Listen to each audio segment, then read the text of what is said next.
Salam Indonesia, salam Nusantara dari Sabang sampai Merauke, dari Minang sampai Pulau Rote. Mantaplah iman kita, mantaplah kasih kita, mantaplah pengharapan kita tentunya dalam Yesus Kristus menjadi Tuhan dan Juru Selamat kita dan Juru Selamat dunia. Jangan katakan bahwa Yesus bukan Tuhan, jangan katakan pula bahwa Yesus Tuhan Juru Selamat. Kalau engkau percaya engkau akan diselamatkan, kau tidak percaya maka Allah ada padamu. Yohanes 3 ayat 36 dan juga Alkitab berkata, Akulah jalan dan kebenaran dan hidup, tiada seorang sampai kepada Allah kalau tidak melalui aku. Dalam Yohanes 14 ayat yang ke-6. Dalam Yohanes dalam Kisah Rasul 4 ayat yang ke-12 dikatakan di sana melalui Rasul Petrus bahwa dan keselamatan tidak ada dalam siapapun juga selain di dalam Dia, karena di bawah kolong ini tidak ada nama lain yang diberikan kepada manusia yang olehnya kita diselamatkan. Alkitab mengatakan karena begitu besar kasih Allah akan dunia ini sehingga ia mengaruniakan anaknya yang tunggal. Siapa anaknya yang tunggal? Yesus Kristus. Supaya setiap orang percaya kepada Dia tidak binasa, melainkan beroleh hidup yang kekal. Yohanes 3 ayat 16. Dengan hati percaya engkau dibenarkan, dengan mulut mengaku engkau diselamatkan. Roma 10 ayat 9 dan 10. Kiranya Tuhan membuat kita memilih yang terbaik dalam hidup ini. Puji nama Tuhan. Sebelum kita mendengarkan firman Allah, biarlah kita berdoa terlebih dahulu. Dan saya mengucapkan selamat pagi bagi kita semuanya. Semoga kekuatan Tuhan, kekuatan firman, kekuatan Roh Kudus, kekuatan iman, kekuatan doa menyertai setiap kita dalam melangkahkan hari ini. Dan mari kita berdoa. Terima kasih Tuhan. Biarlah kami tidak ahli menghakimi orang, tapi kami ahli menghakimi diri kami. Dalam nama Yesus kami bersyukur. Haleluya, amin. Satu ayat saya akan bacakan. Jangan kamu menghakimi supaya kamu tidak dihakimi. Judge not that you be not judged. Judge not that you be not judged. Jangan kamu menghakimi supaya kamu tidak dihakimi. Nah, mengapa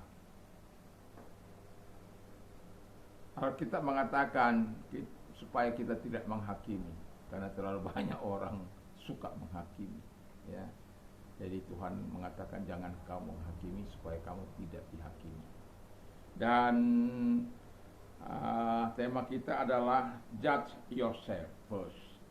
Jadi kita harus kalau bisa saya katakan menghakimi diri sendiri terlebih dahulu. Ini menghakimi diri sendiri terlebih dahulu. Ini bukanlah sesuatu yang mudah, ya. Dan saya mengatakan, dan ini juga tidak akan bisa dilakukan tanpa kekuatan Tuhan, tanpa pertolongan Tuhan, untuk kita bisa menghakimi diri kita terlebih dahulu. Karena ketika kita sudah mampu menghakimi diri kita sendiri terlebih dahulu, maka hal inilah yang akan terjadi kepada orang-orang yang kita lihat mungkin salah, mungkin tidak berkenan, tidak sesuai, dan lain sebagainya. Dan kita orang yang dapat menghakimi diri sendiri terlebih dahulu adalah orang yang hebat. Karena apa? Karena ia menjadi tidak ahli melihat kesalahan orang lain. Jadi dia tidak ahli melihat kesalahan orang lain. Dia hanya ahli melihat kesalahannya sendiri. Jadi ketika dia ahli melihat kesalahannya sendiri, dia tidak akan bisa untuk menghakimi orang lain, karena dia akan berpikir saya saja banyak kesalahan, saya aja banyak kekurangan, banyak kelemahan. Jadi siapa saya ini sampai saya bisa menghakimi orang lain? Merasa orang yang menghakimi itu kan orang yang merasa dirinya lebih dari orang lain, orang yang merasa lebih hebat dari orang lain. Tetapi sebenarnya belum tentu orang yang menghakimi itu jauh lebih hebat dari orang lain. Dan itulah sebabnya Alkitab mengatakan supaya kamu jangan menghakimi. Jadi kalau boleh saya katakan, hakimi dirimu sendiri terlebih dahulu sebelum menghakimi orang lain. Supaya apa? Supaya firman Allah ini terjadi bagi kita. Dan dia menjadi tidak ahli melihat kesalahan orang lain. Dia hanya ahli melihat kesalahan sendiri. Dan Kalau ahli melihat kesalahan sendiri kan nggak mungkin di blow up.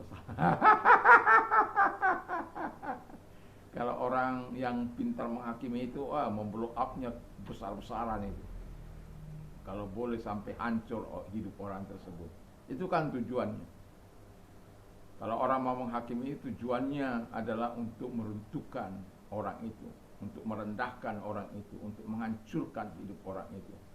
Apa gunanya? Ya, mungkin sementara Anda bersenang-senang di atas penderitaan orang lain. Karena memang ada orang berjiwa senang melihat orang susah melihat orang senang, ya. Jadi itu sebabnya Alkitab mengatakan jangan menghakimi supaya kamu tidak dihakimi. Tapi saya mau katakan, hakimilah dirimu sendiri terlebih dahulu. Dan orang yang menghakimi dirinya sendiri terlebih dahulu adalah orang hebat, karena yang kedua, ia terlebih dahulu memeriksa diri sendiri sebelum menghakimi orang lain. Jadi dia check and recheck, ya. Ada banyak orang tidak bisa mengecek, ya. Kalau kita baca ayat pasal bagian ini, kita akan melihat dia punya kesalahan sangat besar. Orang kecil itu seperti selumbar di mata saudaramu kau lihat, tetapi balok dalam matamu tidak kau lihat. Itu kan sesuatu yang jauh berbeda itu. Tapi Yaob, orang ya senang-senang saja melakukan itu tanpa rasa berdosa, tanpa rasa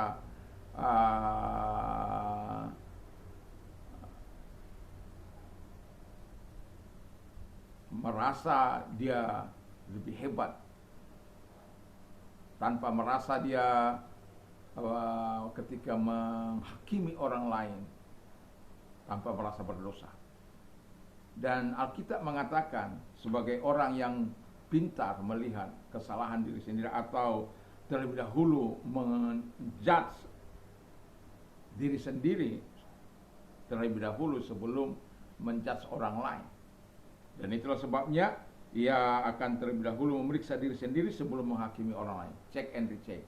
Di mana, kalau saya ini, kesalahan saya jauh lebih besar ini. Walaupun mungkin jauh lebih kecil, bisalah saya menghakimi dia. Tidak juga. Dan Alkitab katakan jangan menghakimi supaya kamu tidak dihakimi. Kalau kamu dihakimi, ya biasakan aja menghakimi. Pasti kamu satu kali akan dihakimi orang. Tidak kita lakukan saja begitu, kita mendapatkan hal-hal yang seperti itu. Tapi saya mau katakan, kalaupun ada orang-orang yang menghakimi, anjing berlalu, kapilah lalu terus. Serahkan diri terus ke dalam tangan Tuhan. Anjing menggonggong, kapilah lalu terus, ya. Jadi kalau anjing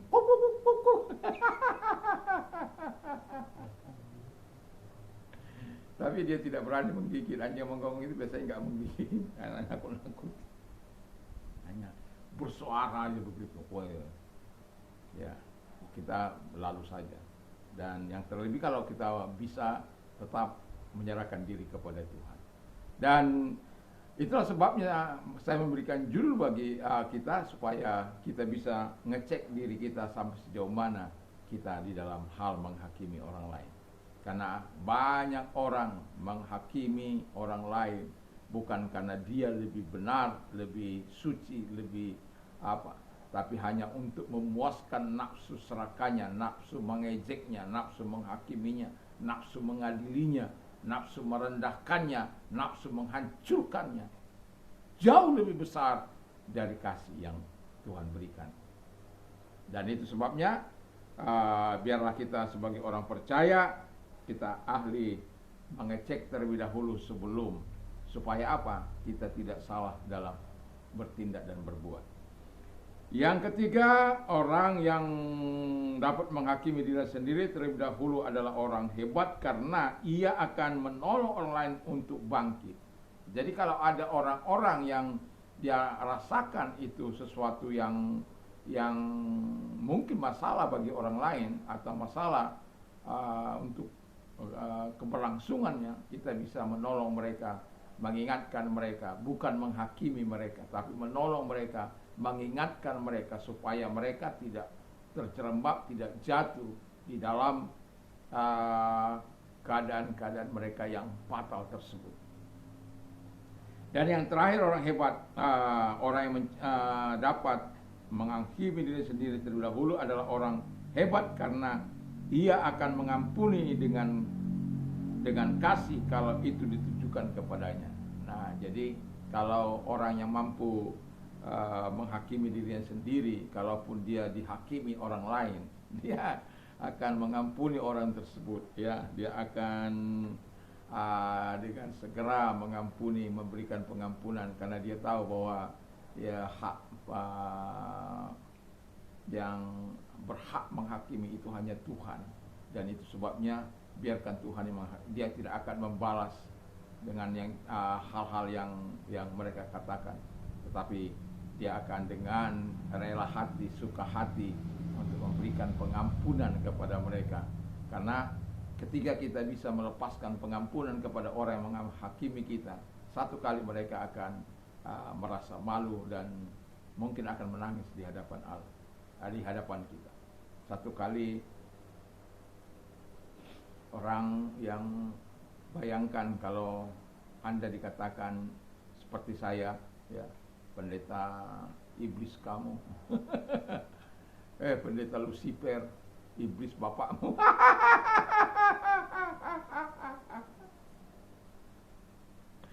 Dia yang salah, dia yang kita tegur karena melakukan hal-hal yang tidak menyenangkan, lalu dia merasa lebih hebat, ya, dan dia tidak terima dengan hal itu. Jadi dia mengatakan dengan hal-hal yang tidak baik.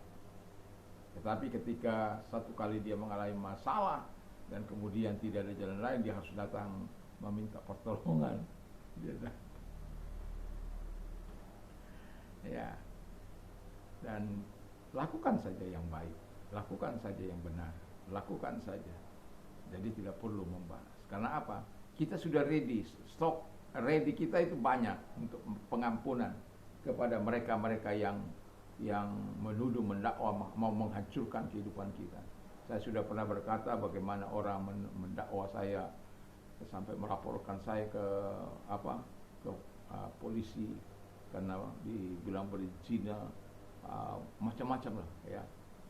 Tetapi kalau engkau benar, gak usah takut. Sekencang-kencangnya kejahatan berlari, satu kali kebenaran akan menghadang. Kalau kebenaran sudah menghadang, mereka akan melihat betapa kita punya prinsip dalam kehidupan ini. Prinsip kehidupan kita bukan prinsip dari dunia ini, tapi prinsip kehidupan kita itu berasal dari firman Allah. Sehingga kita taat terhadap firman Allah, mau dibilang apapun, mau didakwa apapun, kita perlu hadapi. Tapi memang fatal hidup orang-orang yang melakukan hal-hal yang tidak seharusnya. Janganlah, ya. Nah, karena firman Allah katakan engkau berurusan dengan firman, engkau berurusan dengan Tuhan. Apalagi kalau orang itu tidak membalas, berhati-hati itu. Apalagi dia sampai mendoakan engkau, lebih berhati-hati itu. Apalagi dia sampai memberikan sesuatu kepadamu. Menumpuk bara api di atas kepalanya, ya. Jadi hakimi dirimu sendiri supaya engkau disebut orang hebat, dan siapkan stok yang banyak untuk pengampunan bagi orang lain supaya engkau sendiri tidak mengotori dirimu dengan hal-hal yang sia-sia. Kiranya Tuhan Yesus memberkati kita supaya kita cakap dalam menghadapi hidup ini, dan ketika kita ahli melihat kesalahan kita dan tidak ahli melihat kesalahan orang lain, dan kita ketika melihat kesalahan orang lain mungkin kita dapat menolong mereka supaya mereka bangkit dari hal-hal yang tidak baik itu, supaya mereka melakukan yang terbaik dalam hidup mereka, bukan memblow up, bukan mengekspos, tapi sungguh menolong untuk memberikan kemuliaan bagi Tuhan. Tuhan Yesus memberkati. Mari kita tunduk kepada kita berdoa. Terima kasih Tuhan, di pagi ini kami tak menyerahkan diri kami kepada Tuhan.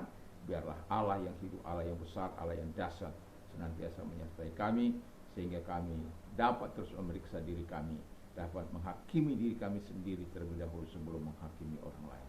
Terima kasih Bapa di surga, kami bersyukur, kami berterima kasih kepadamu dalam nama Tuhan Yesus Kristus. Dan kami juga berdoa kepada mereka-mereka yang sakit, apapun sakit mereka, hadirlah Engkau kepada mereka, tumpangkan tangan atas mereka dalam nama Tuhan Yesus Kristus. Segala sakit penyakit yang mereka dari aku perintah keluar, dan oleh bilu daripada Tuhan Yesus mereka sembuh, oleh kuasa mereka sembuh. Terima kasih. Kami juga berdoa Tuhan, kiranya Allah yang besar juga menolong mereka-mereka yang sedang mengalami masa-masa sulit, masa-masa krisis yang dialami. Kami berdoa kiranya Tuhan membuka jalan, membuka pintu rahmat, membuka pintu kebaikan, belas kasihan, kemurahan-Mu. Terima kasih Bapa di surga, sehingga setiap kami memberikan pujian, hormat hanya kepada Tuhan sebab pertolongan yang Kau berikan kepada kami. Di dalam nama Yesus kami bersyukur dan berdoa. Haleluya. Amin. Selamat pagi, selamat kita beraktivitas tentunya bersama dengan Tuhan. Semoga kekuatan Tuhan, kekuatan Roh Kudus, kekuatan firman menyertai kita yang disertai dengan takut akan Tuhan, sehingga pagi ini aktivitas kita tetap dalam terang dan dalam terang firman Allah. Tuhan Yesus memberkati. Mantap, mantap, mantap.